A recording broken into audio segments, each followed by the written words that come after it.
最近在军队2022军事论坛上，伊朗代表做出了这样的发言：伊朗、俄罗斯、中国都有一个共同的敌人——美国。我们必须在武器制造方面合作。伊朗是世界无人机制造的领导者之一，我们的防空系统在自己的特性方面成功与世界最好的类型进行竞争。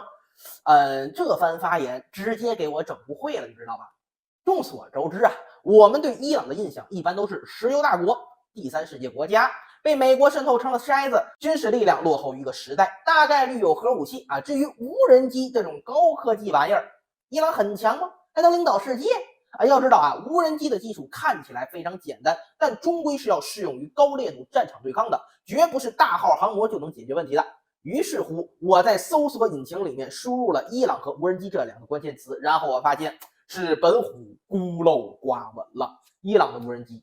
确实有两把刷子。伊朗是目前全世界首个将无人机作为主战装备集中使用的国家，其他国家哪怕是中国，无人机那都是辅助设备分散到各个部门进行使用，而伊朗则是组建了专门的无人机师。今年5月份，伊朗对外公开了第313地下无人机作战基地。作为伊朗的第一个无人机专用地下设施，不仅占地面积大，而且展出的无人机型号也很丰富，近100架机型和配套弹药相当新颖，还包括了首次公开露面的无人机空射巡航导弹。此外，伊朗无人机师下面还下辖了包括大型运输船在内的各种海上载具。无人机起飞条件没有传统载人飞机那么苛刻，所以这些大型运输船在波斯湾这种狭窄的海域航道，完全可以作为轻型航母控制该地区的制海权和制空权。此外，在外贸方面，伊朗无人机也是独占鳌头的一方。就在前段时间，俄罗斯刚刚从伊朗订购了大约1000架打击无人机和侦察无人机。根据美国白宫发布的卫星图像显示，目前俄罗斯方面已经开始训练和使用这批无人机，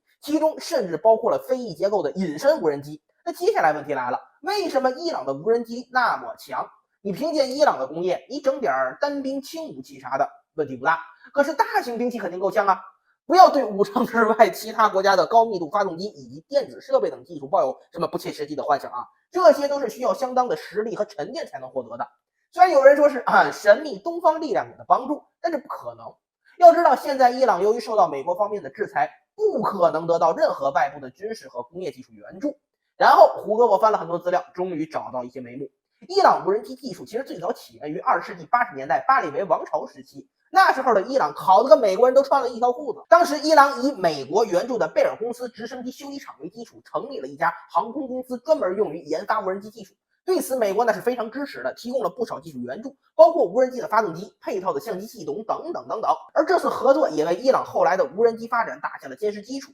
2000年后，由于美国人在中东搅局，导致整个地区陷入战乱，这就给了当时已经和美国不在一条战线上的伊朗接触全球先进无人机的机会。伊朗在中东地区还属于是人缘比较不错的国家，一些在战争和冲突中得到了无人机残骸的国家都愿意卖伊朗一个面子，把一些残骸交给伊朗，尤其是沙特这样的国家。他们给伊朗提供过包括 MQ-1捕食者、以色列的哈比自杀无人机、